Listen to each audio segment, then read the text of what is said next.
వల్ల ఆయన సంతోషంగా నవ్వుతాయి.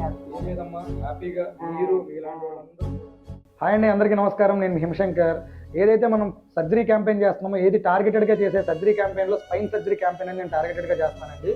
దీంట్లో 3.5 లక్షల రూపాయలు ఖర్చు అయ్యే ఎండో స్పైన్ సర్జరీ నేను సారాలకి నేను అనుకున్న ప్యాకేజ్లో 1.5 లాక్లో చేయించడం జరిగింది. ఈ పేషెంట్ పేరు వచ్చేటప్పటికి వెంకన్న గారండి.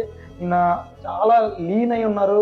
ఎప్పటి నుంచో వెన్నుపోస్తూ బాధతో ఎప్పటి నుంచో చాలా సఫర్ అవుతున్నారు. వీళ్ళని కాంటాక్ట్ చేసేటప్పటికి ఈయన సర్జరీ తట్టుకుంటాడా తట్టుకోలేడా, అసలు ఎలా ఉంటాడు ఏంటి అనేది వాళ్ళ ఫ్యామిలీ, నేను, డాక్టర్ కూడా చూస్ చేద్దామనే ఒక సజెషన్లో ఉంటే వెంకన్న గారు మాత్రం చాలా మనోధైర్యంతో సర్జరీ చేయండి, నేను లెగ్స్ నడవాలి, నేను నా ఫ్యామిలీకి ఇంకా నేను సపోర్ట్ అవ్వాలి అని చెప్పి నన్ను కూడా ఇన్స్పైర్ చేశారు ఆయన. సో ఫైనల్గా ఈరోజు ఆయన డిశ్చార్జ్ అవుతున్నారండి. హ్యాపీ డిశ్చార్జ్ అనేది చేయడం జరుగుతుంది. చాలా హ్యాపీగా ఉంది. సో నేను చెప్పే ప్రతి మాటని కూడా మీరు ఒక్కసారి వెంకన్న గారిని అడిగి తెలుసుకోండి. అలాగే వాళ్ళ కుటుంబ సభ్యులు కూడా మీతో మాట్లాడతారు. సో దాన్ని బట్టి మీరు నాకు నమ్మొచ్చా లేదనే చేయండి. ఎందుకంటే ఈయన భీమవరం నుంచి రాజమండ్రి వచ్చి చేయించుకున్నారండి సర్జరీ.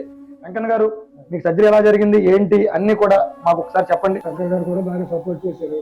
శుభ్రంగా చేయించి నీట్గా బాగా చేసి వెంకన్న గారు డిశ్చార్జ్ చేస్తున్నారు. మీరు ఆరోగ్యంగానే డిశ్చార్జ్ అవుతున్నారు వెంకన్న గారు. అయితే మళ్ళీ వచ్చే రివ్యూకి నడిచి వస్తారు శుభ్రంగా. అది అవుద్ది పక్కాగా. సో ఒక్కసారి వాళ్ళ కుటుంబ సభ్యుల రివ్యూ కూడా తీసుకుందామండి. నమస్తే అండి. ఎలా జరుగుద్దా అనుకున్నాం, అసలు ఎవరిని సంప్రదించారో నాకు తెలియని సమయంలో శంకర్ గారు మాకు బాలాజీ గారి ద్వారాగా పరిచయం అయ్యారు.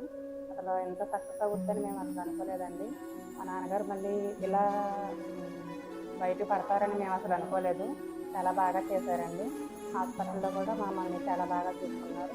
అన్ని సవ్యంగా జరిగినాయి సార్. ఎంత బాధపడ్డామో అంత సంతోషంగా ఇంటికి వెళ్తున్నాం సార్.